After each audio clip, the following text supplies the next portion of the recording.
You are listening to selfdiscoveryradio.com with an orchard of wisdom just ready for your picking, filled with illuminating, inspiring stories.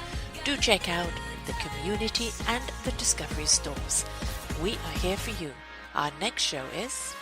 Good morning, good afternoon, and good evening, everybody. Welcome back to another edition of Channeling Ascensions. Today we're going to be walking through and ascending fear, that big four-letter word that haunts all of us. We have myself, Sarah Troy, my co-host, Christina Hill, and a repeat offender, Corinne Holt, back on the show. We got into this conversation on the last show that we did with Corinne and how fear came up, and we knew that it had to be a topic all of its own. Fear can be so very, very crippling, but I think many of the time we just forget what fear is really here for. It's here for us just to actually assess the situation. It's a warning. It's something to kind of look at it. Is it safe to move? It's not here for fear's sake. It's not here to stop you and have you standing still and not moving forward. We're fluid beings and we are constantly meant to be going with the rhythm and the rhyme of life. But we allow fear to cripple us. We allow it to stop us and stifle us and kill our creativity. But let us understand those little wonderful messages that tap us on the shoulder and say, that road is not good, but this one is. It's all about a redirection. It's all about tuning in, paying attention to the signs in life so we know how to look at that fearful road and go, okay, my instincts say no, that's the path to take, but it doesn't mean stand still and go nowhere. So each one of them have written a beautiful piece here today on it, and I'm going to take a moment to read what they have said, just so that we have a little premises in what we're going to be talking about today. So Christina and Othello have said, while meditating on this topic of ascending fear, I heard Othello pointing to the lyrics of powerful song by Dave Matthews Band, aptly called Ants Marching. Take these chances, place them in a box until a quieter time. Lights down and up and die. We often don't want to deal with our pain, our body, our fear, our anxiety and discomfort, our dread or our uncertainty. One thing is for sure, that when fear energy arises in our experience, one of the first things we tend to do is distract ourselves from it. Distraction takes on so many different forms, and ego has an excuse or a justification for each one. Try and see if you can be mindfully aware this week of times when fear comes in the content of your world. Then just watch and see. What are your ego's seemingly favorite things to distracting yourself from yourself? One very basic way of overcoming the observer of the fear energy is the technique Othello calls inwardness, taking a momentary internal check to look straight into fear energy and feel it. Note that this is different from analyzing it or thinking about it. This technique is immediately followed up by dropping out the labels, the concepts, the stories, and returning to life, which is to say, breath. Deep mindful breathing while standing outside in nature and allowing you to create spaciousness around any fear. After all, fear comes from the images and thoughts which stir up in the emotions, which change the vibration, which influences your action. Take away the images and the thoughts and the fear, and you cannot survive in the light of consciousness. Hope it sure can't. It shrivels up like a prune and dissolves. All you have to do is keep practicing being in the light. So how do we take those chances?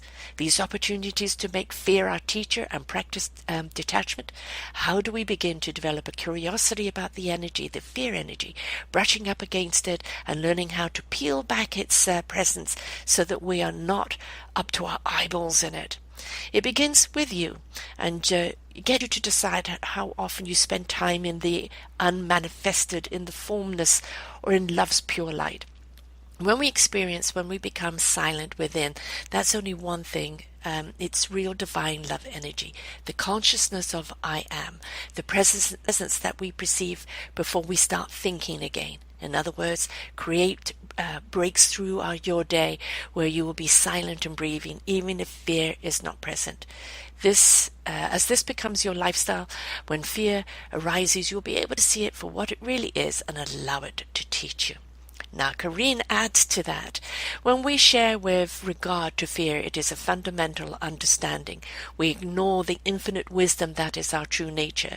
We forget our daily basis. We are internal beings having a temporary go at living a physical experience, being singly focused in the physical world. We are distracted from the hearing of the calling of our soul, just like when we deep into watching a movie and someone asks us a question, oftentimes we do not hear them. Ascending fear involves remembering that we have an internal self that is wise and benevolent, offering guidance. The first steps to ending suffering is taking a break from the daily tasks and giving attention to the highest version of ourselves. One of the things I've done that this has been writing and mental questions and limiting belief, listening for response. I hear guidance of divinity within. The following expert is how one particular interaction with high self began. This became the poem of the Dark Park Dialogue, a conversation between heart and mind that is possible for all of us. Heart's response to mind's resistance was gentle, direct and beautiful, sharing insight and ascending fear. The Dark Park Dialogue. So, heart, mind asks, why would I explore dark park I've made? It's the mess I hide to get through the day. If I look too closely at what feels bad, I never escape from being sad. It's my job to park pain in a lot unlit and pretend it's completely free of it. When another event triggers more pain, I define it as bad and park it away.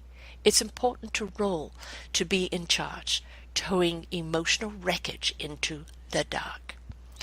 So this is where we are at, folks. This is where we're going today. What is your fear and how does it cripple you? How does it stop you from stepping into your light, your purpose, your knowingness, your divine direction? And how do we overcome it? How do we park it? How do we understand it? And how do we empower ourselves to walk forward into our beautiful, creative, and divine purpose? So, welcome back to the show, Christina, Othello, your angel, and Corrine. Hello. Thank you for having me again. It's wonderful playing with you girls. Continuing our play date. Exactly. Oh, that's right. That's right. Well, thank you for saying that, Corrine. I was just thinking, this is so much fun, and it does feel like sitting down at the table with some Play-Doh, and here we are. We're shaping and sculpting these words, and we're spending time together, and we're diving into a topic that, like Sarah was saying, that we most of the time we'd rather not talk about, but it's still fun, and we can still have fun with this. And thank you both for joining us today and for being here, being fully present for this topic, fear. Mm-hmm. And fear and fear and fear. Of course, I love one of the things that somebody said, most of the time people are just afraid of fear itself.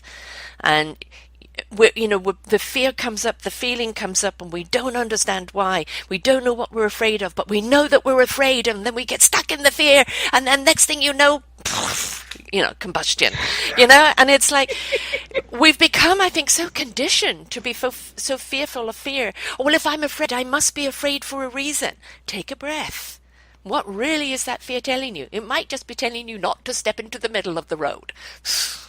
Mm-hmm. Right? Mm-hmm.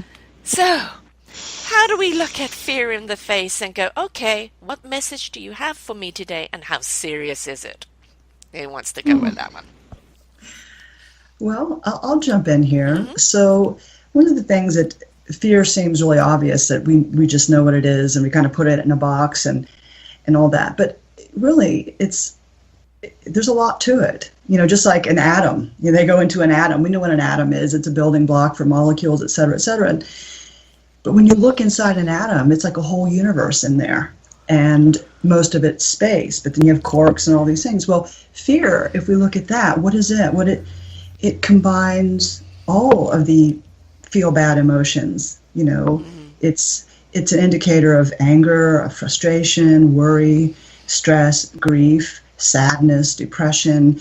Really, it's kind of the umbrella for all of that full spectrum of emotions that feel heavy. And so when we talk of fear, I think it's kind of interesting to really set the context to see, this is a full spectrum of emotions that don't feel good.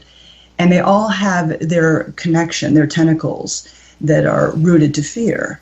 Because even in grief, I had a client once said, how is grief and fear? I'm not afraid when I'm in grief. And it's like, well, when you are suffering grief and a loss, there's this fear of not regaining that connection with a loved one. So if you go really deep and you keep going down, down, down beneath the emotion, you will find a fear of something at the root of that. And that's really, it takes a lot. I mean, a lot of focus and a lot of diving deep to get to that bottom basement root belief that is still part of fear, even though it expresses as anger or grief or all of these things. So I think it's kind of good to set that context to have, have the listeners realize that it all points back to fear. Yeah. Yes. I completely concur with both Corrine, what you said, and also Sarah. The energy that you used, Sarah, when you were speaking and your voice was getting higher and higher, more and more elevated, is quite, that's got that quality to it. It's quite precise to what we feel as fear in the body and in our experience of fear. It seems to escalate. If left to its own vices, in fact, fear does, I think, rear its head in other ways, show us in other ways, either manifesting through the grief process or through the anger, through the jealousy, through the rage and these kinds of resentments that we hold on to. All of it, as Corrine, you said, drawing back to the fear. So it's peeling back these layers and then being willing to do that.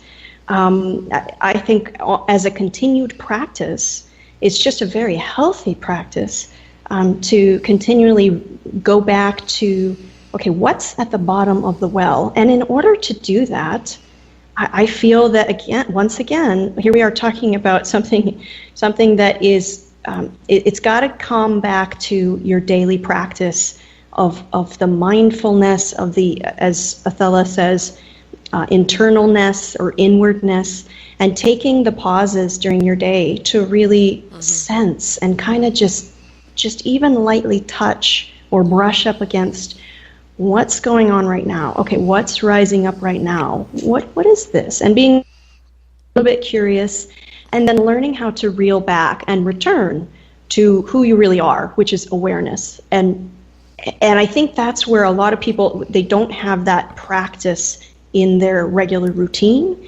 And not like that's something that's too common. I mean, I see a lot of clients who don't even know what that is, or they need to learn that, basically. And if we get to a point, though, where we're doing that consistently, even if fear isn't there, we're still checking in, we're still mindful of our experience. Then when fear does come up, when we do experience it on the surface, or whether it's kind of in disguise, incognito, and something else pops up, like anger, then we have the opportunity to go through the process without suffering so much. Right. Yeah. And the thing is, there is nothing, everybody's life, you look back, there was always something you were fearful to do. I've always been a person who goes with that knowingness, I don't know why I have to take this road, I have to take this road.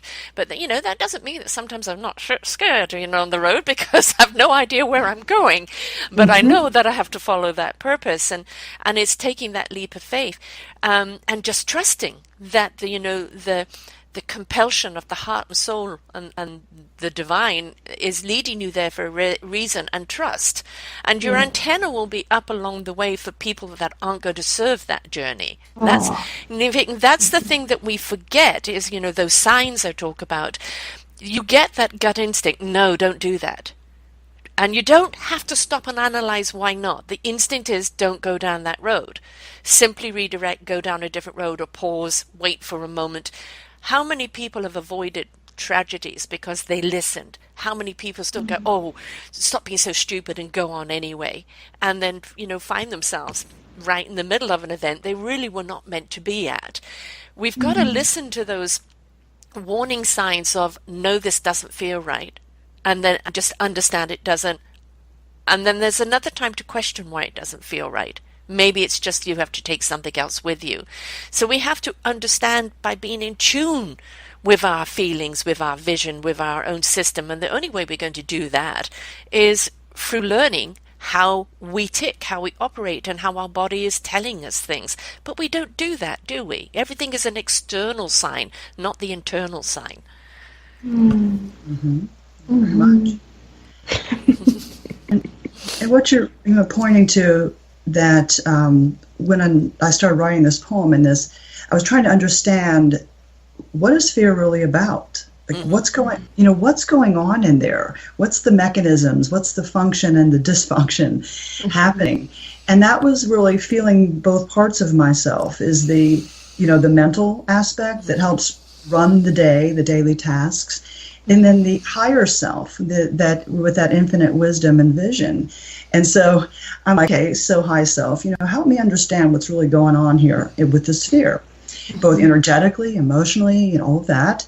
And, high self says, dear Corinne, here, and just start writing, right? And so, and that's where it came. And it was understanding that it's the intellect that is really ignoring the divine within ourselves. And so it's all one, but as we kind of talked about last time, the mental aspect is, a step down, if you will, from it. It's the local consciousness that's ignoring the higher, infinite consciousness. And as long as we are ignoring that and feeling separate, then we are experiencing that limited and narrow experience of life rather than the full expanded. And then we feel alone, and we feel limited and at risk and vulnerable. And so we're not really owning our power there, right? And so that's really the basis. It doesn't matter if you're afraid of death or public speaking or what have you, because it's still not trusting the highest version of ourselves. Yes. I was just, you took the words right out of I was just going to say trust. It really does come back to trusting life. We could call that source, or trusting our higher self, or just trusting that there is this infinite intelligence that runs through us all the time, that we are awareness, that we are infinite light beings, that we're geared up for this, to be able to connect to our highest power, our highest source at any moment. I liken fear to, it's interesting, we're doing this show right before Halloween too, so there's... It will air on Halloween, yes. Good one. Yeah, that was well timed. I think fear is a great teacher. Wow, is fear a great teacher? That's going to be a great opportunity if you can. The next time you find yourself with fear coming up, okay, fear is stirring. I feel some fear here. I think if you can smile just a bit and say, this is going to be a great teacher. This is going to be a great learning opportunity for me, because there is a need there for light. Mm-hmm. Either you have lost touch, you haven't come into connection with who you are, you've stepped out of the present moment, too much future, too much past, or something is there, and that's a teaching point. So I'm very grateful. I used to be riddled with fears. I was afraid of the chair I'm sitting in right now. I mean, like fear of all kinds of different stuff. And the mind will I think I've said this before, my mind will take you down like a river, just take you down, and one fear after the other. So I think that energy too has a quality that tends to attract more fearful situations, more fearful circumstances, until it has your attention and you decide that, okay, this is going to be a teacher. And then I think starting from that perspective, it does empower the individual. There's the power coming in, and it sort of turns the tide, kind of transmutes that energy. And then I think that's where the process begins, because it's not a one-time fix, right? Especially if listeners are listening to this and you have ongoing, recurring fear or worry, anxiety, things like this, then there's a lot of need for light there, and you're going to have that teacher come up to you again and again and again. but it's also in the memories. You know, I mean, as I said, there isn't anybody that's walked this path that, you know, hasn't had fearful experiences or even horrific experiences that, you know, that you can fully understand their fear. And, you know, every time I have an obstacle to face and that fear comes up because it's unknown, it's taking a chance, it's taking that leap out into the abyss in trust and faith, I look back to all that I've overcome, where I found my strength, where I found my courage to face my fear, to move myself away from that situation that was causing the fear, and to empower myself. And I look back and go, you did it then in a worse situation. You know you have it within you now to face whatever this obstacle is. The only thing you're afraid of is that either you don't know how, or it simply is unknown and you're not quite sure which way to face it head on. But if we face it head on with that trust and love within us, that the divine will not put us in any harm's way, that's the trust, right? And that we go forth with love and belief that it is our path to take. It is a safe path to take, but that really does take an awful lot of leap of faith. Ooh. Corinne, weren't you just, you mentioned this in your paragraph here that I was reading, and I loved it so much, that you were saying that you had made some writings about limiting beliefs, some of these written statements that you had just started writing down as a way to kind of have an outlet for, or even begin a dialogue really with fear, and thus putting it down on paper. It's another way to begin that process. Absolutely. I mean, that's because fear tends to just, in a very irrational way, it just becomes this big twisted hairball, you know, in our head, and it's just everything is slammed together. And so if one chooses to write, what it does is it gives you a focus to kind of pull each thread out and look at each part, because it's just too much to take in. The fear just becomes this big, monstrous thing. And so we look for ways to kind of pull it apart and pick at it. You know, whether, the Halloween thing and pulling all this together is recognizing with your intuition what's real and what's a skewed perception, you know, that fear causes. You know, that's what fear does. It causes a misunderstanding of reality. Mm-hmm. And so we start to imagine the worst things. You know, the boogeyman's going to jump out, you know, from behind the bushes and swallow us whole, right? You know, yeah. And so it's really one way to pull at fear and dissolve it is to go in with that question: is this really likely, or is this an exaggeration of my fear mindset? Mm-hmm. And really just get real with that. And then there's that. Is it proper to set a healthy boundary right now? Because it really isn't safe for me. You know, this where I'm going right now isn't safe. So I need to have reinforcements, support. I need a healthy boundary. Mm-hmm. And then there's that part where your safety really isn't in jeopardy, but it feels like it. And so that's the time then to turn and face, because as you were saying, Christina, about it being a teacher, well, you have to turn and face it in order to get the teaching. You can't leave the classroom. No, right. Yeah. Right? Exactly. Right. And I got to experience that this past weekend with several loved ones. And three of them, and I kind of was a fly on the wall watching this whole thing happen.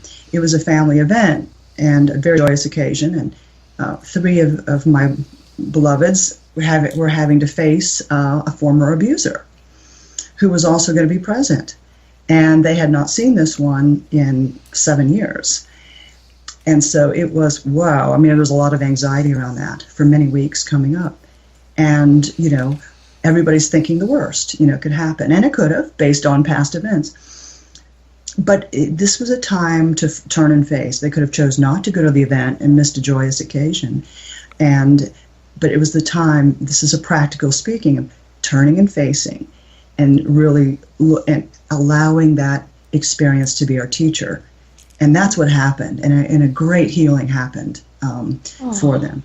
And so, you know, but sometimes things aren't safe. We have to, that's where we trust the intuition to say no, turn and face, or no, get out of there.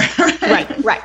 Because there is definitely, and in any situation, of course, where there's abuse, there's been prior abuse, or there's real visceral danger there, or even emotional abuse.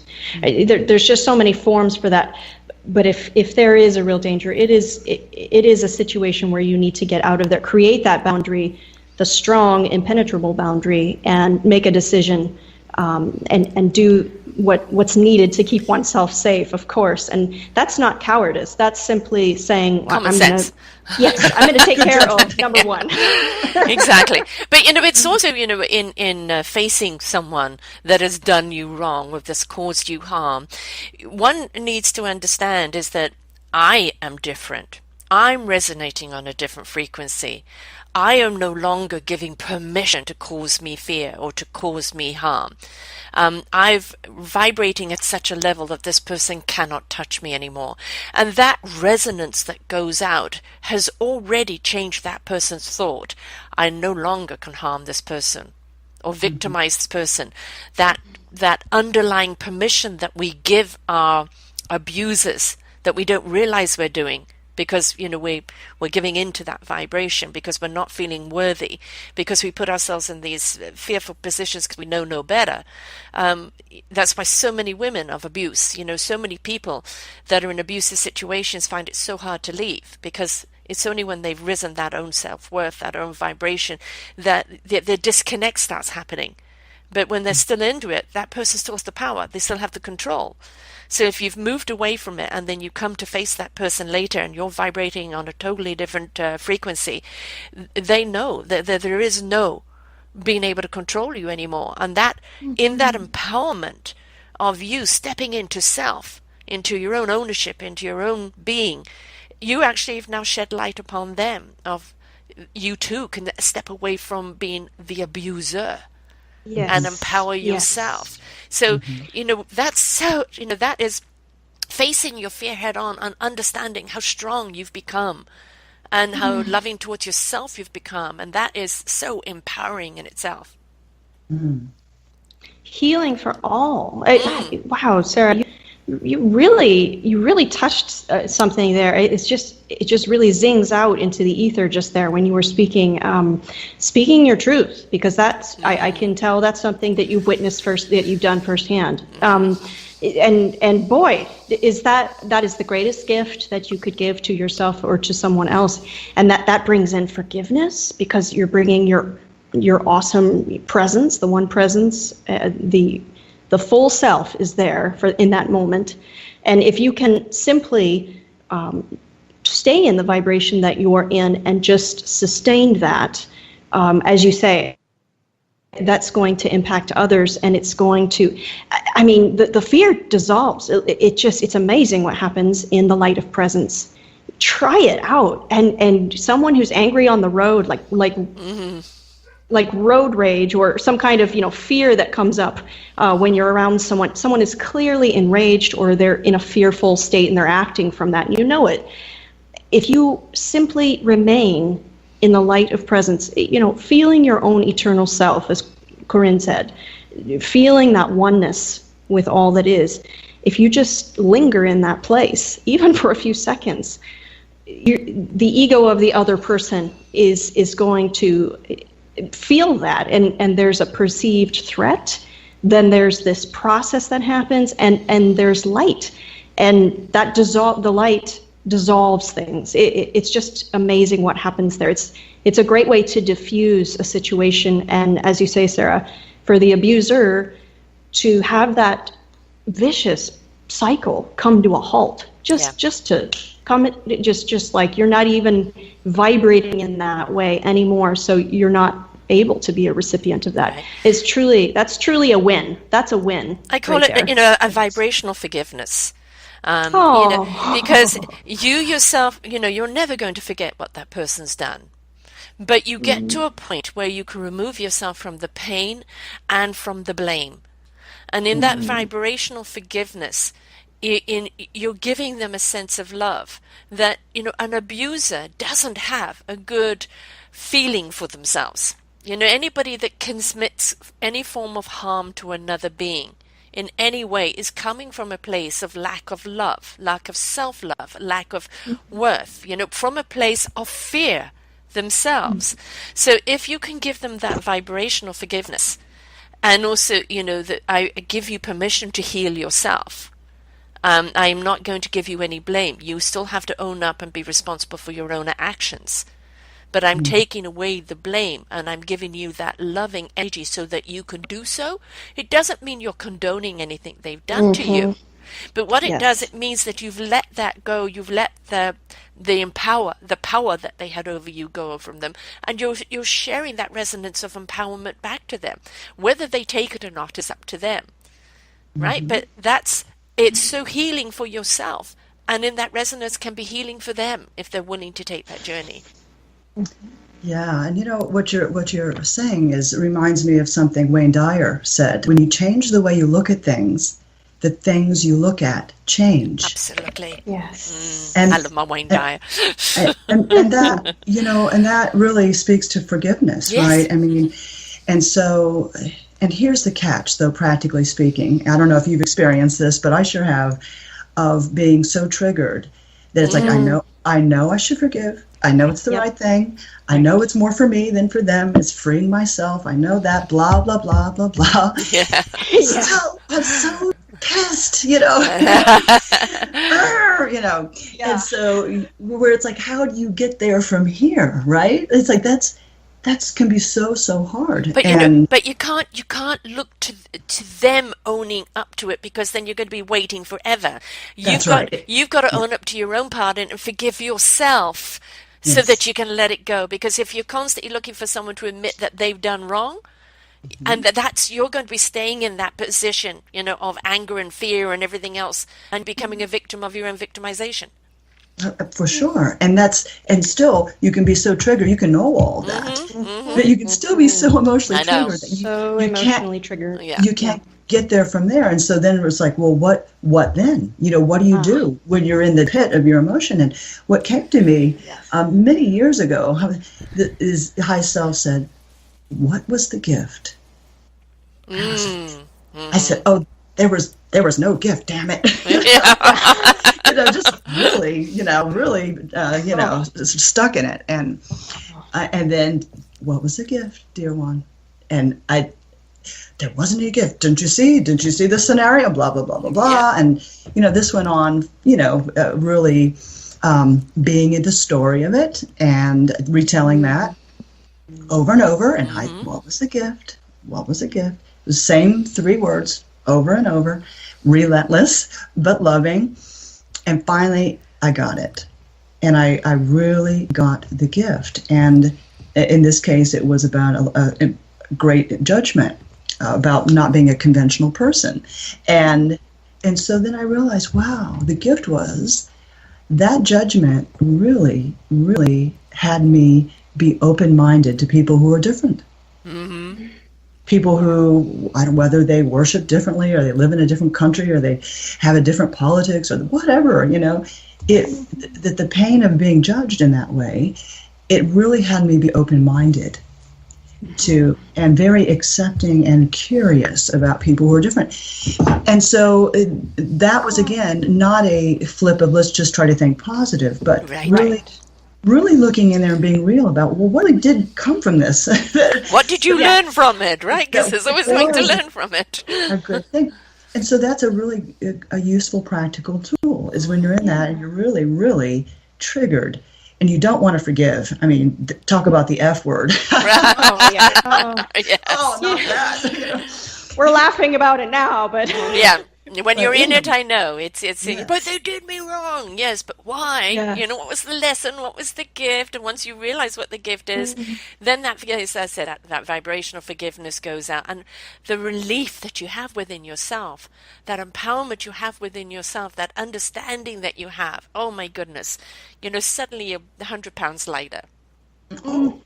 And then the experience with that one who had judged me completely changed. And that really came back to when you change the way you look at things, the things you look at change. And I didn't experience judgment from that person after that point. Right.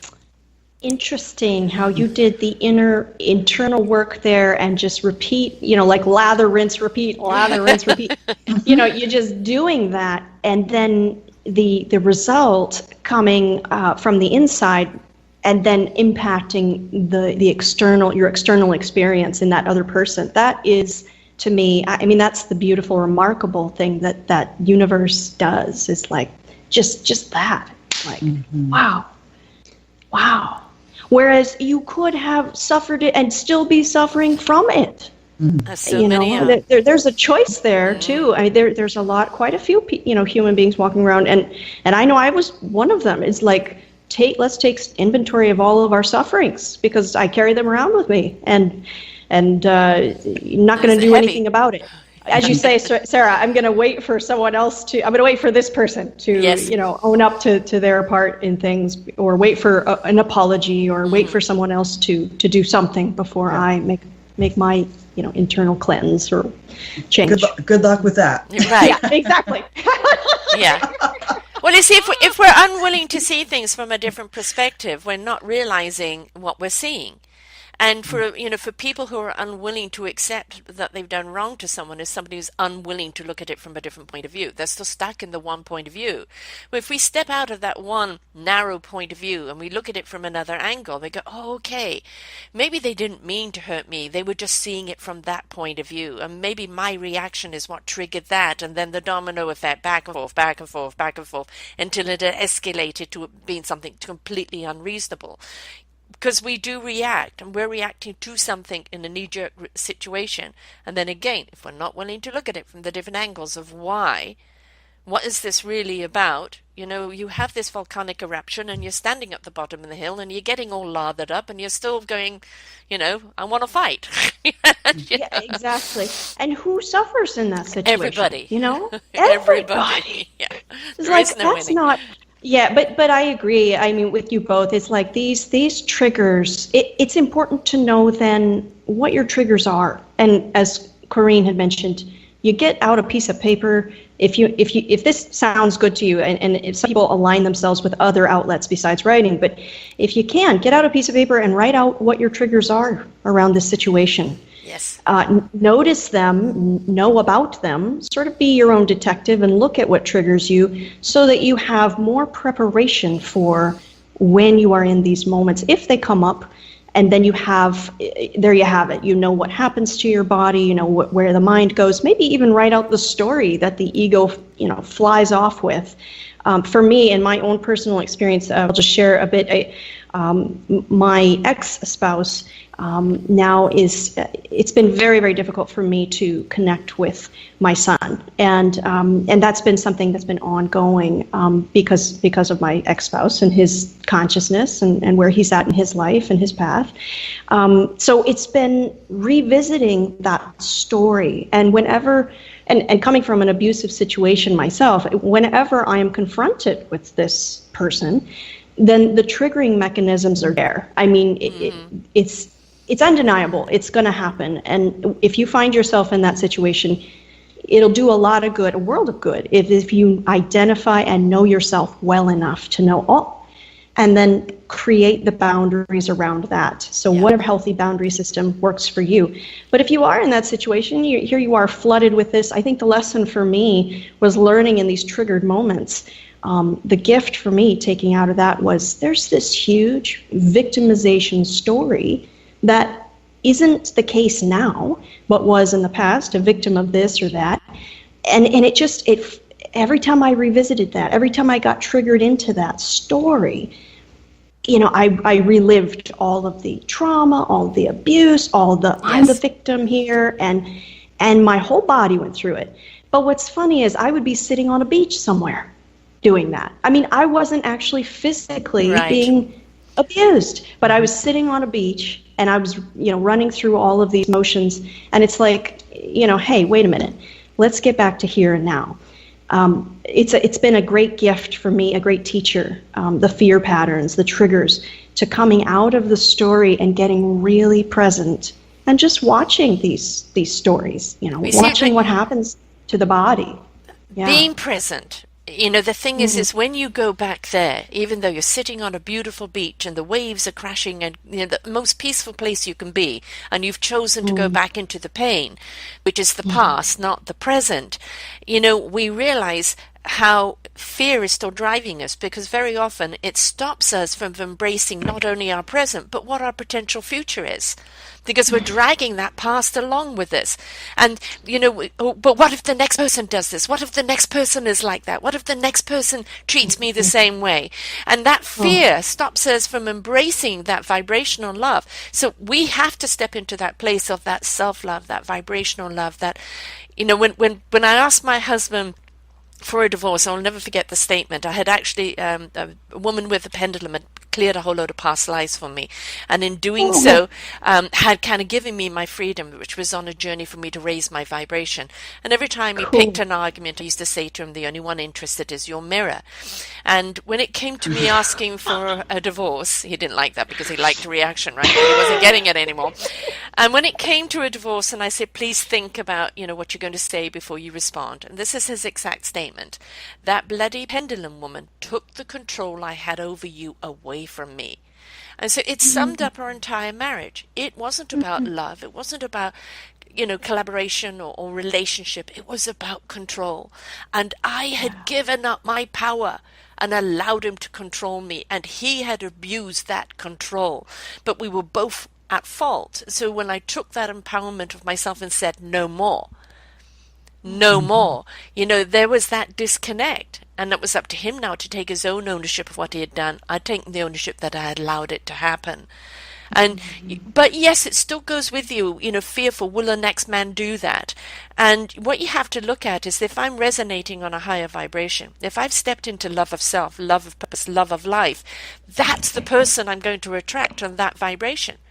And so you've let the fear go, and you've embraced the love possibility instead of the fear possibility. And that feels a lot better too. That feels so much better than playing out the stories and everything that happens. Because if we focus on the body just alone, just the body, just feel that I mean, it hurts, and it's just yucky. It's just yucky in there, and there's no need for it because it's not happening now. Right. I think there's an important point here is, like, fear. What is it? It's really an illusion. It sure is. It has to be. It could not be the truth, because when we get down to it, if we step into our oneness, our love light, our consciousness, there's many names for this, coming into presence, that stuff doesn't exist. We are simply connected, and we are very present. We're very alert. We're alive. We're awakened. And the fear energy, it's just interesting. It ties into ego so well. And I think that fear dissolves more and more. The more time we spend in light, the more opportunities we give ourselves to break away from these stories. And then we can linger in light more often. Then your vibration, it's kind of an automatic, you're on autopilot. Your vibration is on this higher setting continuously. And so I think that's what you're pointing to, Sarah, is like the vibration that you're now in, you could not possibly attract a mate as you had before. You're not even in the same universe. I mean, you're just not anymore. Yeah, which is a blessing, quite a blessing. What a lesson that is. And, you know, I can be with him now and just, you know, respect he's the father of my children, wish him well in his life, and hold no animosity and no fear. Whereas at one point I was terrified, you know, and that's the thing. I chose to let it go. It doesn't mean I don't forget what he did, because that also becomes that little warning of remembering the signs. But at the same time, I'm not inviting that in the future. I'm inviting something radically different. So again, the lessons we learn from the fear, right? The fear before of not having any self-worth gave him the power. So if I don't feed that fear, I'm not giving my power away. Yes. It seems like there's this tipping point, right? You know, the point at which you've done this for years, and this dynamic is happening in the relationship. It's something says enough is enough. You hit that tipping point, and you say, I'm going to do something differently. You know, this recognition that I'm going to, you know, I'm giving my power away, and I'm going to take it back. And so, but yet all this time had passed prior, and I know from my experiences, wow, why did I suffer so long? Right. And it's like, and so, I mean, wow, it seems so easy from over here, right? Right. And how did I miss it, right? Right. And so, Didn't pay attention to the signs. yeah. And so often we know the what, we know what to do, we know self-love is the answer and forgiveness, and it's not rocket science. Those are very fundamental teachings, and we even believe them and know they're true, and yet we don't do them. And so then we look at, okay, well, then how do I shift into that higher vibration when I don't feel it, and it feels like too big a reach? And speaking back to Christina as well, is merging with that high self, seeing from the consciousness, because this consciousness doesn't suffer. The suffering is completely in the realm of the mind, and the psyche, the local intelligence. And so that's what's suffering.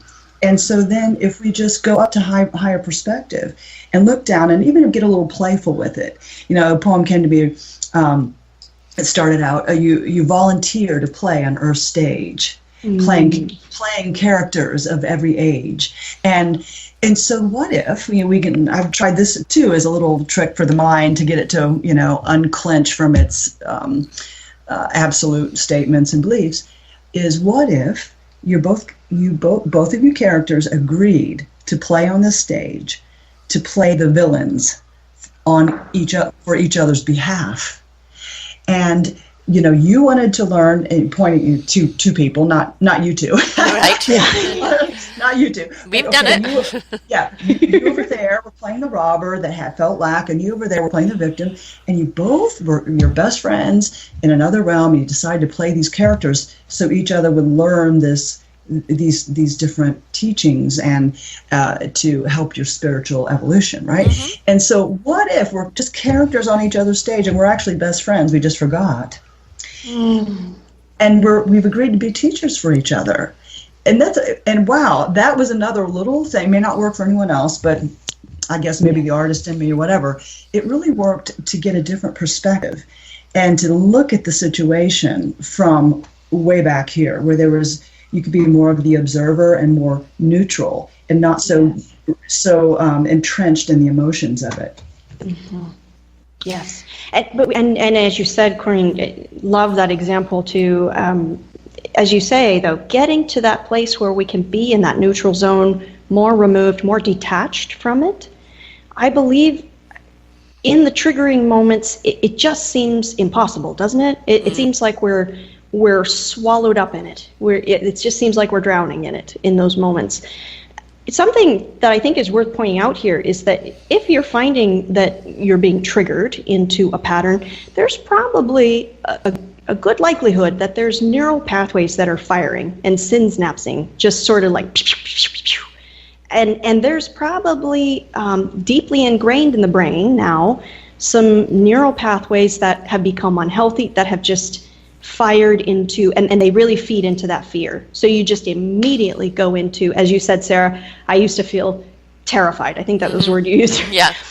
If you immediately find yourself there and you just find that the triggers make it such that you are literally drowning in it and you feel overwhelmed, can't step back from it to be the observer, I would suggest then there's so many different powerful processes to etching at that, rewiring the brains. Yes. A book comes to mind. It's called Mind Sight.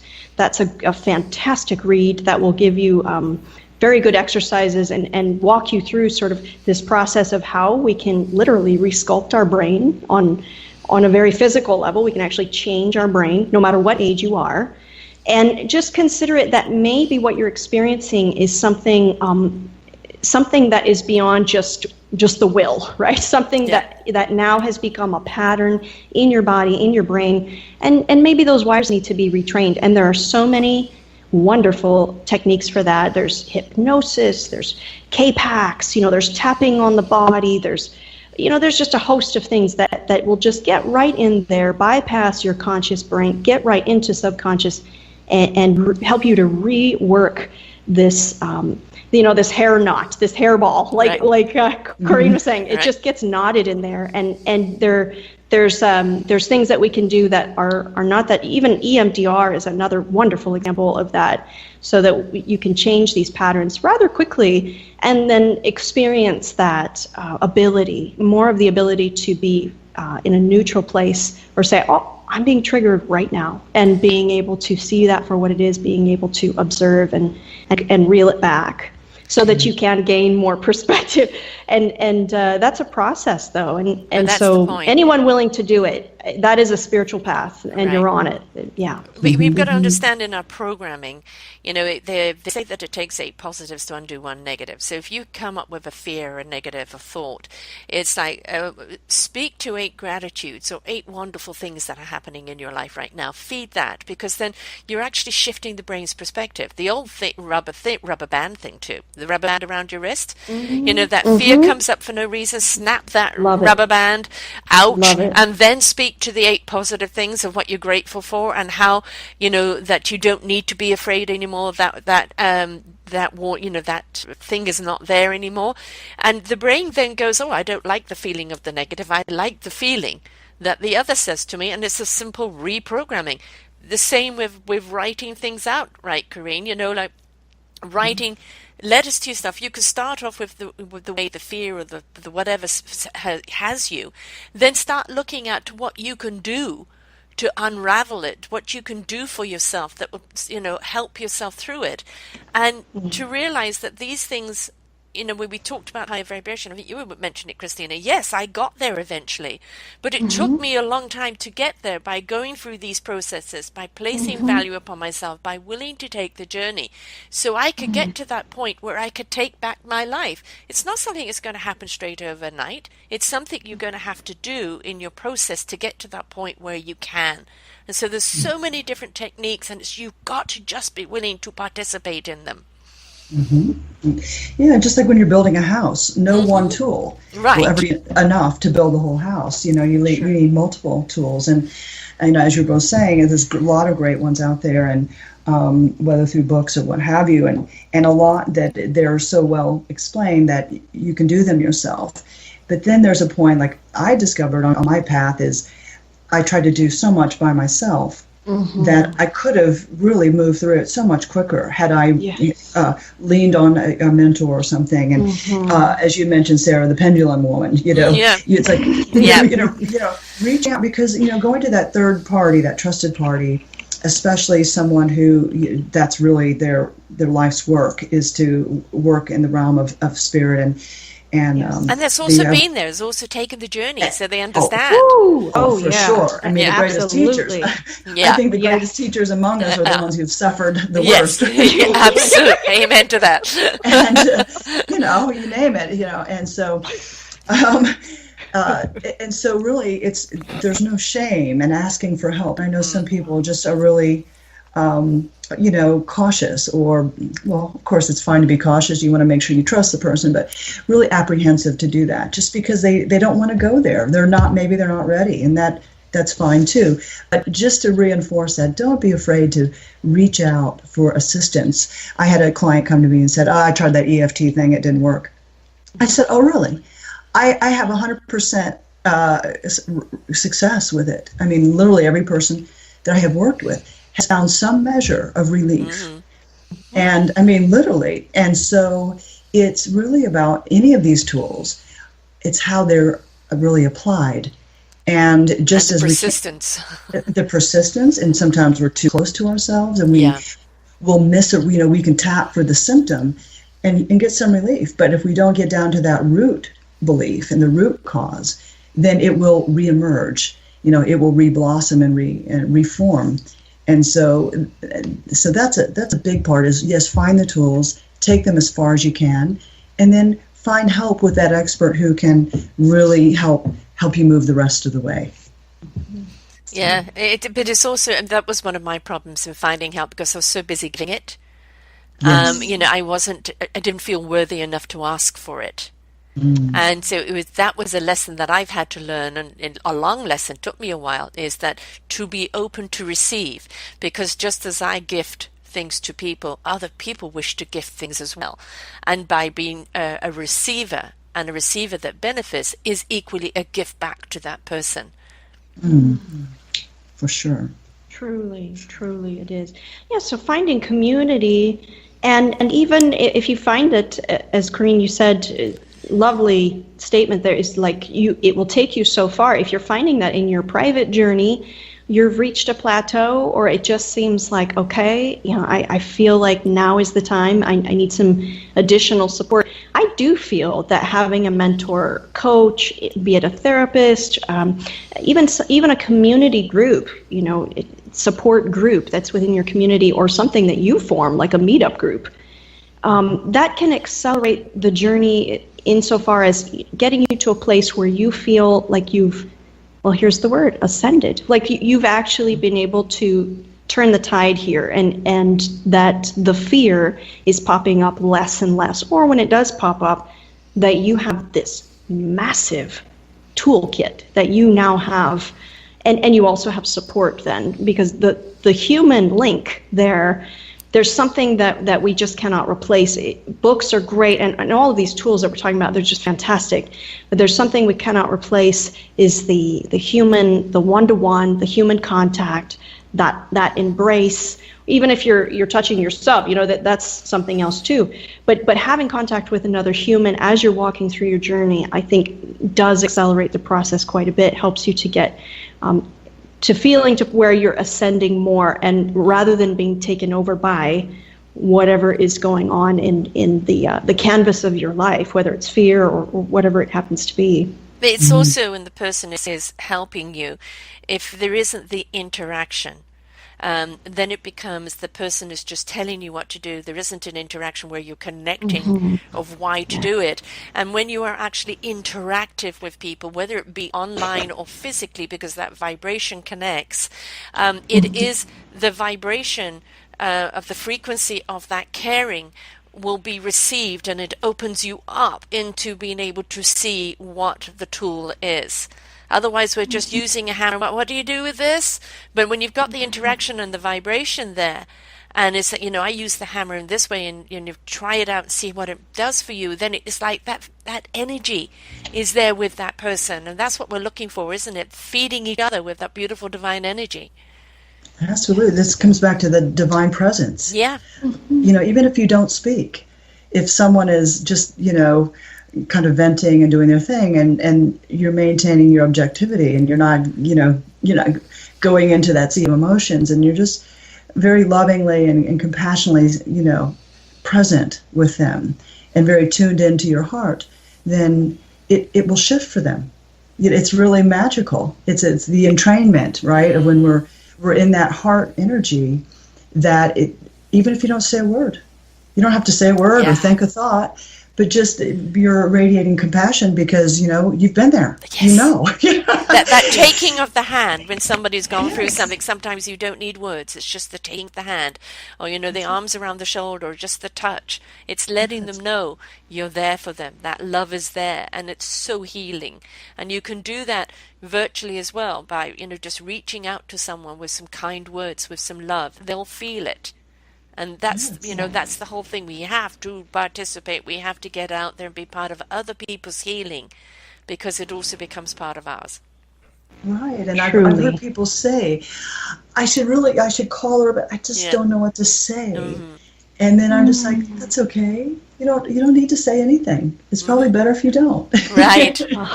Yes. Just say, I was just thinking of you and wanted to let you know you're in my thoughts and prayers, and then be silent, and they're going to talk. And then you create the space for them to say what they want to say if they want to say something. Precisely. Great healing there. And silence being a deepener too. So allowing that other person to diffuse whatever they have in that moment. I think it happens rather quickly is when silence is permitted. When silence is allowed into our conversations, and you use that as a loving, caring tool for yourself, for others. I completely agree with you. It's a little bit different, though. People don't expect that. Right. They don't. And it can be a bit, let me see if the word's coming in, unnerving even for some, awkward. And you could even say to your friend, I just want to take a moment to give you a moment. And we don't have to say anything at all. We can just simply be here. Wow. I mean, that's healing in its own right, and what a gift that is for everyone. I think it's the biggest I love you to someone that you're reaching out to. And if you do connect through the internet quite often with people, doing that, it's interesting, doing that over the internet as well. You can just type it. You can say, I'm going to take a moment right here as I'm typing you, and I'm just going to be silent and be. And then have that other person join you too, and you can feel it. It's just interesting what happens. Silence being the cosmic space. hug. The cosmic hug. Yeah. Totally. Yeah. And we all need that sometimes, right? Sometimes we just simply need those arms around us. It's not to validate, it's not to validate or verify or anything. Like, all it is just simply to say, I'm there. I'm there. And that's, a lot of the time when people are going through something, and why they become so fearful is because they think they're so alone. Or they're too afraid to admit something has happened because people are going to pass judgment and go, well, what did you do to ask for it?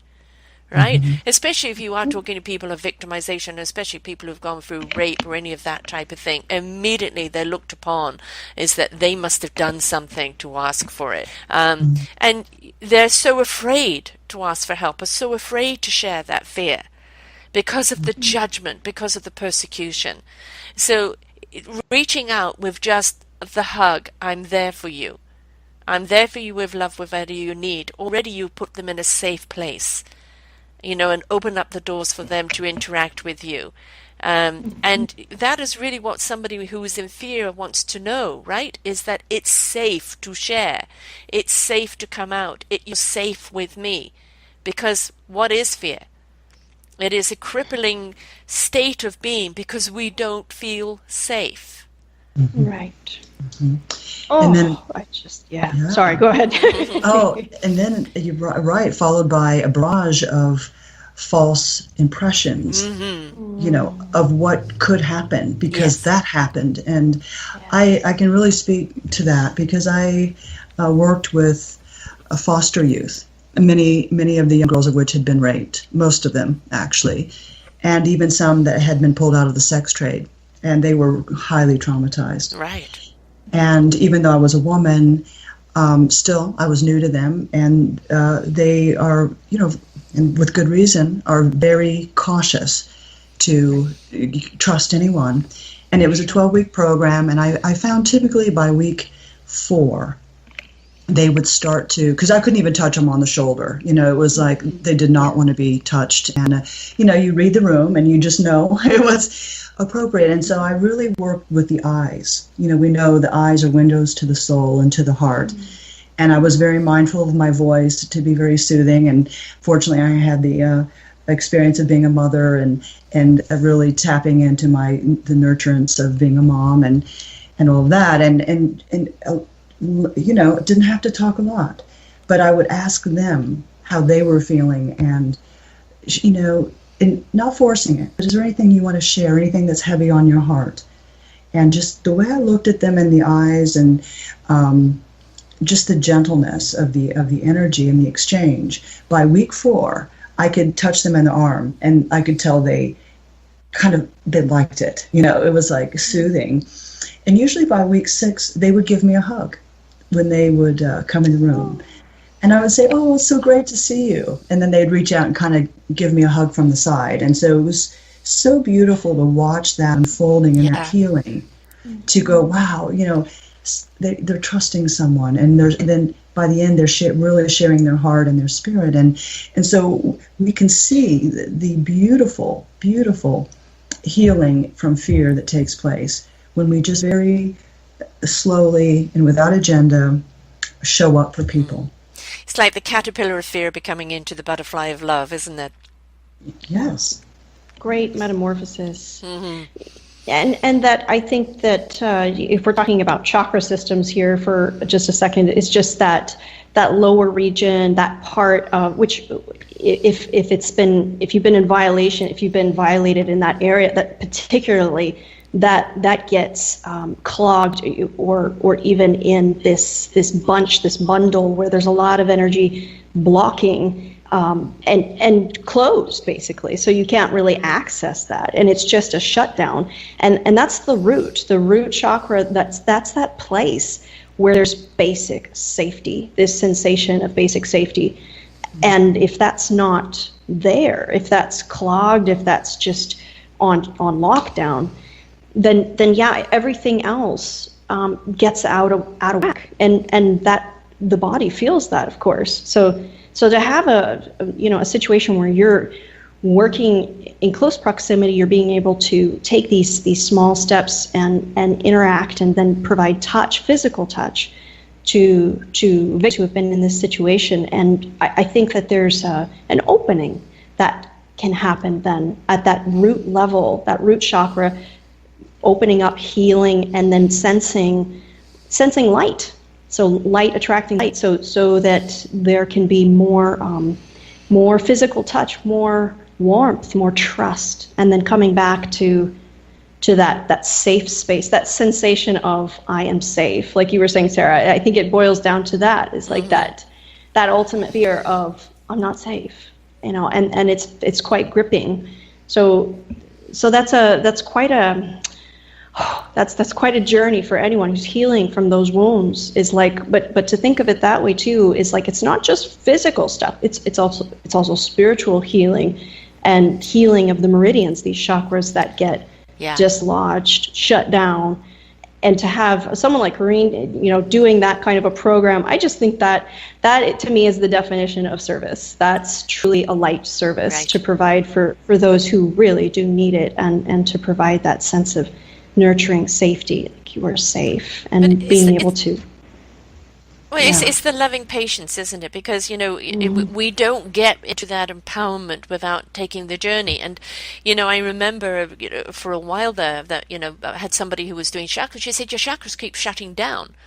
And it was like, not that I wanted to shut them down, but because I was in such a place of unknowingness and disconnect from my spirit and soul, and in a state of fear of, because things had gone wrong and things kept going wrong around me, right? And my chakras kept shutting down. And so sometimes we need people with that sight to be able to see the chakras, to be able to see the things that we can't see, because we're so caught up in a cycle. And we don't know how to break it. So if somebody else can say, look, your chakras, then we need to just open those up, because with them being open, the energy starts running through it. You start seeing clearer. When you see clearer, you feel clearer. You now know the appropriate action to take. You've raised your vibration. But if we don't know, because we've shut everything down, nobody can help us until they can start opening us back up. And then we've just got to trust that process of that opening up and keep closing it back down again. But it is a process, very often 2-3 steps forward, 5 steps back, until you get somewhere. I love that you both have brought up the chakras. And Sarah, you're saying, but, I didn't know that this was happening. Yeah. And I didn't exactly know what to do about it or how. And interesting, I did that with these young people who didn't even know what a chakra was, right? Oh, and so, rather than, I wasn't going to teach them about the whole energy system and all that, but a really simple thing that worked so well, I was amazed. I didn't know. I just tried something. And I said, if you could feel your pain in your body, can you see if you can locate it? And they could. They always could. And I said, and maybe even off your body, but if you could take your hand right to the place where you think, you're guessing. You don't have to know. You're taking a wild guess, and it's all good. And they would take their hand right to the spot. Sometimes it was on the body, sometimes it was off.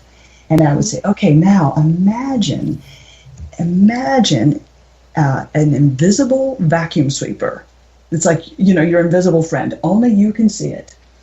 And you get to suck up that thing, whatever it is. Yeah. And then I would have them describe it. So is that pain, does it feel like a cloud, or does it feel like cold metal or wood or stone, or hot or cold water? I'd have them give a tangible description of their pain. And if you could see it, how would you describe it? This kind of thing. And so it would make it more tangible. And then I say, okay, now you're going to take your magic vacuum sweeper and sweep it out. Mm-hmm. And I would have them rate their pain prior to that exercise. They didn't know what was coming. And actually, I didn't know that was coming either. In the moment. Until it came. And then I was, okay. And then I said, what's your pain level now? And it was dramatically decreased. And you could see that on their face. Yes. And you could see a dramatic shift in the heaviness, and the brow was not as furrowed. And I would say to the class, what do you see now? And they go, he looks totally different, Yeah. And so just a simple, take your magic vacuum sweeper and sweep out the density, the weight, the heaviness, the hot, the cold, whatever, however it might feel, the heartburn, the cold feet, whatever. And it really does work. It sounds like child's play, but it's very effective. I started using it on myself. Yes. Yeah. Yes, what I do sometimes is when you live the physical pain, because I do live in that, and I know that the emotional pain can trigger the physical pain to escalate. And so what I do is I kind of maybe pretend it's like an animal and start stroking it and giving it love, right? And then sometimes it's just a pain having a tantrum, and it needs some attention. So sometimes we have to just look at that pain and go, okay, there, it's okay. Stroke it away and say, you can let go now. And we don't do that. We don't kind of self-love or self-nurture or self-stroke or self-heal because, we're so busy looking for the exterior and we don't realize that the answers do lie within us. Form follows energy. Yeah. Yes. 100% That's of the right. time. And who cares if it looks childish or nobody's standing across the room trying to judge you. Nobody's holding a book up, writing down notes about what you're coming up with, imagining to heal your body. And if they do, they could learn from it anyway. Exactly. Yeah, they would be able to learn from you. But nobody judges you because nobody jumps inside of you and can do it for you. But rather you're on this journey, this adventure to find out whether it's a vacuum cleaner or if it's stroking, this pain, or if it's giving it a color or a label, or if it's doing one of these techniques that we were mentioning earlier, but that you're doing it, and that it doesn't matter if it seems childish or whimsical or silly, but whatever gets you to shift, even slightly shift, so that you feel lighter. I will often say, with physical pain, sometimes it's helpful to take it outside your body just for a while, even for a few moments. Because some clients, they just can't fathom their life. They become so identified with their pain. They can't fathom their life without it. So it's a hard mental block for them. So it's like, okay, let's just suspend that in the air for a second. And then you can have it back, but we'll do this work first, and then there's the pain, and you can choose to have it back, or you could choose to kind of leave it, kind of like when you're hanging up a Christmas ornament, you just boing, and you hang it there. I mean, that's one technique, but I do know this, is that our imagination is spectacular. It's there for a reason. We can imagine anything. We can use any kind of detailed coloring. We can paint with our paintbrush, our canvas in our minds, and we can create any kind of healing modality that works for us. And then just try them out. Just give them a little test, see how you feel. Did you see about that scientific technique where they attach to people's, mind or whatever, so they could see it, and they would ask people to do something, and one thing was imagine you're being made love to, right, and literally kind of having an orgasm, and they were measuring it, on however they do, and they said this was truly a physical orgasm. They were going through all the feelings purely by imagining it. So if you imagine that self-love, that self-care, that self-empowerment, and literally pour yourself into that, it is actually happening while you're doing it. That's an exceptional point you bring up there. If I'm sure most people have seen the movie The Secret, but this is true. They've done so many studies on athletes, especially NASA. I mean, we've looked at the mind-body connection very, very closely, and with several different kinds of microscopes, and just like really putting in the attention to see what happens with the human body when we close our eyes and when we do this dance, when we go wherever we want to go, and the body starts firing in that way. Yeah, feels good. The body just does not know the difference between what you are imagining and what is yeah, what's actually happening. So if you're imagining having, that's why often, I'll just say this on a side, this is totally off topic, but I have clients who I work with their ideal weight. We manifest their ideal weight. We do it together. And that's why I tell clients, you know what, if you're going by a Krispy Kreme and you're thinking about eating the donut, you see a donut, you want to eat it, you've already eaten it. You have already actually eaten it because you're fantasizing about it. Mm-hmm. So instead, we come up with these changers, these quick, like snapping the rubber band or writing things down, and having an instant counter to that, or we'll have other images that we work with. But it's important that we're careful with what we sit there and fantasize and imagine about, because that's actually, our body believes it totally. That Krispy Kreme has just gone moldy and you don't want it.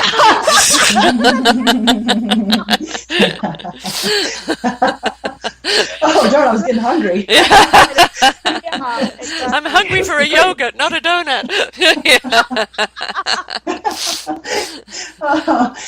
Well, there really does speak to that. Really, form does follow energy. And what is the imagination? It's energy. Yes. It's energy in motion. If you think about it, everything that was ever built or made in the physical world started off in the invisible realm as an idea or an intention or imagination. And so when we realize that that's the truth of creation, that it all starts there, then the intellect starts going, maybe there's something to this, right? Because it can, the intellect can really say, oh, that's just, silly, child's play. But that's what I love about the science of proving what the power the imagination has on the body. I love that. I was watching Travis Smiley last night, and he was interviewing a gentleman. I'm afraid I can't remember his name, but he's written a book recently on Leonardo da Vinci, and and had taken his life from all the notes that he wrote. Thousands of pages of notes, and you're saying that he was a collaborator. He loved being around other people, scientists, mathematicians, artists, writers, because he fed off them. They all fed off each other. They all presented each one of the ways of looking at things, their gifts, their art, and it rubbed off on each one of them. And this is something that's really important, isn't it? Is that we get around other people with their other modalities, those other beautiful vibrations, that other creativity, and we set ourselves free and dance in that creativity, and what becomes out of that is absolutely extraordinary. But we've got to be willing to kind of participate in that beautiful collaboration and sharing like we do right here on the shows. Absolutely. And what just came to me just now is in the creativity and the imagination is a tool, another tool that people could play with is recreating your past, present, and future. I know that's kind of out there, but it has been said by scientists that all the timelines are happening at the same time. Yes. And so if you become a screenwriter, and I actually did this with a family member, a troubled past, and I rewrote that script. And so not only just telling a different story, but I literally saw it. I saw myself, and I saw this other person, and I went through every single challenging, moment with that character in my play, and I replayed it. I rewrote that. I rewrote the dialogue between us. I rewrote the way we treated each other. And also that included the feelings. When you watch a movie, how you can be like on the edge of your seat, and emotionally, and you can feel tense in your body. Bring on that full experience of the emotions, the physical, a full-on whole body experience as you rewrite the story of you and another. And I did this. I know Christina, you mentioned your ex-husband, and I also did that with my ex as well. And what I also noticed in the healing of that through the complete rescripting, and the rescripting wasn't that we'd come back together, no, but a rescripting of how we were when we were together, and then how we were in the parting, right? And so it still ended with the parting of ways, but the whole way of getting there was very different. That's exactly what I did with my ex while I was going through it. I was kind of writing the script of how I want, but I allowed the patience and the process and the script to take place. You know, I decided I wasn't going to go down a nasty divorce. I wasn't going to go down that. I was going to let things go and just write how I wanted them to go, and you know, presented that vibrational script, and it's one that ended up following. I wished him love. I wished him someone in his life, and That's really important. and Yes. that happened very quickly for him. And Oh. and so, you know, that gave him that he needed, that love that I no longer could give him. And it just, you know, I think that's the reason why we ended up friends. And actually for 5 years after the separation, we would still go out to parties and do things, etc., together, you know, as people who had separated, but as friends. And then someone came into my life, and that was it. He didn't want to do it anymore. But you know, we're still not enemies or anything today. It's 17 years, but it's you know, that's the thing. You're right. We can rewrite that script. It's also like when we're wanting something. You know, we laughed about this in the show last time when I was talking about the park bench in Toronto and realizing I had to change my thing. And then I said fluffy bed, and I think, Corinne, you said about, yeah, but make sure there's a roof over that fluffy bed. And so, you know, Yes, my whole yes. entire dialogue and scenario has been about this extremely beautiful, comfortable place that completely envelops me, makes me feel safe, and has everything I need in order to be my springboard platform. Believe me, that Yes. scenario has been played out in many different ways with always the same feeling, because that's the feeling I want the universe to give me. But it's not for me to Yeah. dictate how they give me. I just wish they Nope. would hurry up and give it to me. but the feeling that I want to feel. And I think that's very much also where fear comes from, isn't it? We're inclined to feed the fear because it's so strong. But how about we actually feed the desire of how we want to feel? And if we fed that, the fear wouldn't have any entrance. Yes. I just think it really is worthy, and really this moment merits a pause, because what you just said, Sarah, it's just, how often are we tested with this? And how often do we actually do what you just suggested and feed what we wish to see manifested? In other words, focus on what we want, not what we don't want. Focus Exactly. on the feeling vibration, getting yourself, whatever you got to do to get in the feeling vibration of what you truly want, what your heart's desire is. And make that your present tense, you know, come into that space and do that often. And then not throw gasoline on the flame of fear, because fear will, like, you throw gasoline on a fire and I guarantee it's going to, you know, poof, just get bigger and bigger. If you take that away, what happens? Then it loses its potency, and then it eventually just, you know, it just like that prune example that I wrote about there, it's just, it can't do anything but dissolve if you're not feeding it with your energy, attention, awareness. There's something else you said about the fire, though. Fire has a purpose, right? It's there for a purpose. It's only when you throw gasoline on it that purpose changes. So fear has a purpose, but don't throw the gasoline on it and blow it out of proportion. Right. Right. You can, and it's just like what we were saying earlier too, is like you can notice the fear, sure. Because let's face it, I mean, throughout our day, we come up with, there are ways that we come across fear, or fear comes to us, arises up in our experience, and we see it, we feel it. It's okay to notice it. It's like noticing the contrast.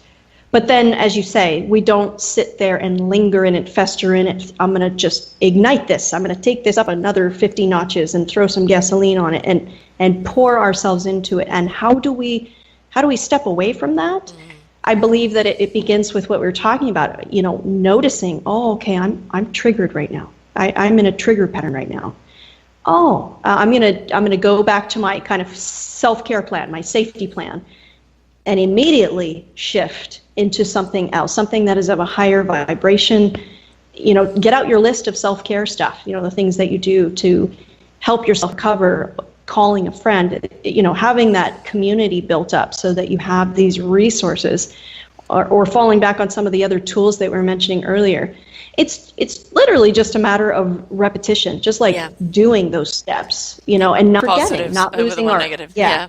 Exactly. Yeah. Not getting lost in terms of focus, not losing our focus, really. Not getting caught up in the emotion, because fear is so emotional, and it's so easy to go down that rabbit hole. And it's like, oh, no, I'm sorry, I don't need you today.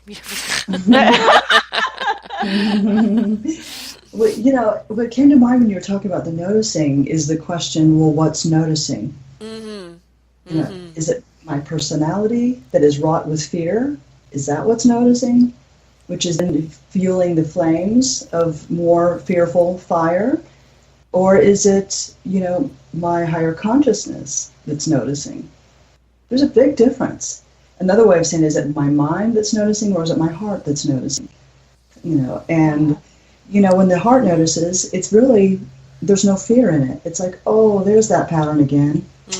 Oh, here's an opportunity. That's all of the inner wisdom that is present that lives in our heart, and both can notice, and it's really interesting to say what's noticing right now. Oh, and that's an evolution in its own right.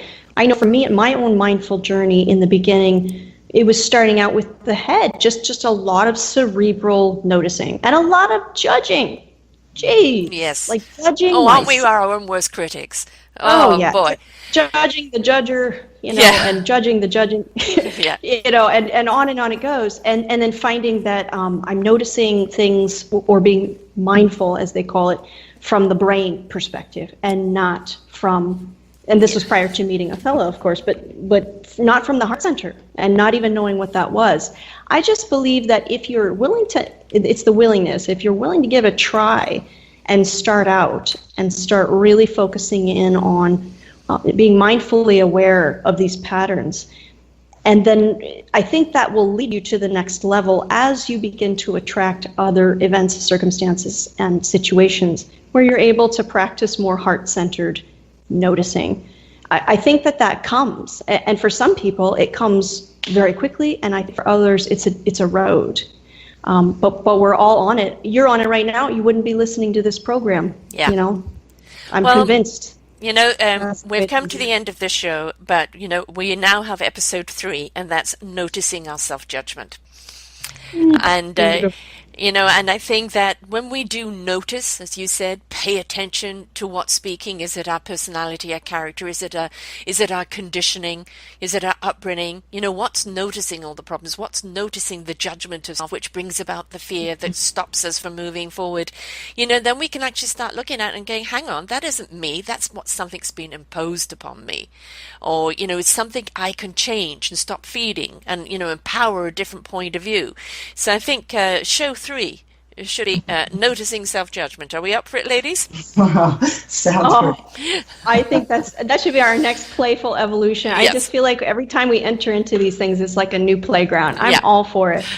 Excellent. So, folks, stay tuned. You're going to be getting series 3 here in this ascension here, and we will be taking a couple of weeks break as I'm moving, and don't know where I'm going to be. So when I've actually landed somewhere, we can resume these shows. When I've got that fluffy bed, right? And with the roof. Yes. The roof. And the roof, and the internet, and the safe haven. Yes, exactly. My sanctuary. Yes. And so, we're ready to go on to the next one.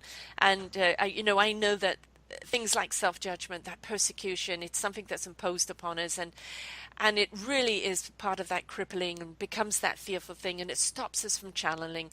And as Mark Twain says, courage is the resistance to fear, the mastery of fear, not the absence of fear. And even that inner critic and that judgment, it's still there for a reason, because it's questioning you whether you should or you shouldn't. But we just love to, as human beings, jump on the bandwagon and we go, oh, let's take that judgment even a bit further and persecute ourselves. You add the gasoline to the fire. For the last 5 minutes. Suffer some more. So let's put out the fire, folks. Let's put away the black hat on the wig and just say, come on, we can do this. So would you both just give us a little closing, please? Corinne, I'll start with you on this particular episode. Okay, so I think if I scan across the conversation, we were just really looking at simple tools of when you're really triggered and hooked by deep emotions that are rooted in fear, is to say, okay, what's the gift in this? And really, what if we're both characters in this play, and what are we here to teach each other? How are we to be of service and presence? We don't even have to say anything. We don't even have to know what to say, but to just show up and be present for ourselves, our own suffering, and that of others. And bringing playfulness to it, trying to find a more lighthearted perspective, as we've had a great hour plus of laughter intermixed with this very, difficult conversation. And I can just feel my spirit lift and just kind of alleviate the tense heaviness around the topic. So I think if we can find a little humor sometimes in it, it's really, really powerful. Lighten up. Yes. Lighten up. For sure. I concur, and just to follow that up, we were mentioning at the end here the judgment, and I think as we look at, on the whole, this whole discussion today, I think is pointing to something that ego loves, which is the judging, and the feeling bad, and these pitfalls, these trapdoors of fear and shame, and so here we are, we're bringing in laughter, we're bringing in all these different kinds of tools, and I think one thing we can all agree upon that's universal is that when you step into light, and when you come into presence, which we could call silence or stillness, I know Eckhart Tolle has these beautiful buzzwords for it, and we step away from the storytelling in the head long enough to really be saturated with light. There is no fear, folks. It just dissolves because it's really an illusion. Now that's easy to say when you're in the thick of it and you're riding that wave and it's coming up and you're in the tsunami. It's very difficult to put these things to practice, which is why listening to this program again and again will help you feed and nurture yourself. Your inner self will find the tools that work for you, and away you go. You're already on your path. So I thank both of you for being brave, just brave, bold, honest, and sharing your stories and sharing these tools. It's really needed now. The planet, the way that it is, the humans, we're living this Earth school. We all need it, and it does take a lot of bravery to come into a topic like fear and to bring laughter and to bring our true selves, our authenticity here. And there is so much we can do with fear. Fear is a great teacher. And I'm so happy and joyful to be part of the discussion and look forward to touching on the topic that's to come, for judgment, which I think is another topic that is just not really talked about, and I think it should be, and helps people to feel more empowered when they have these programs they can listen to on these topics that we cover. So thank you. That's my little, as I said, chunk of wisdom for the day.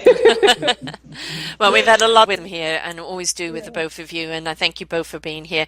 Corinne, would you just please give everybody your site? Of course, if they come here and just look up, Channeling Ascension, and look at the shows, they'll find all your shows that you've done with us. This is now the third one, with fourth one coming up.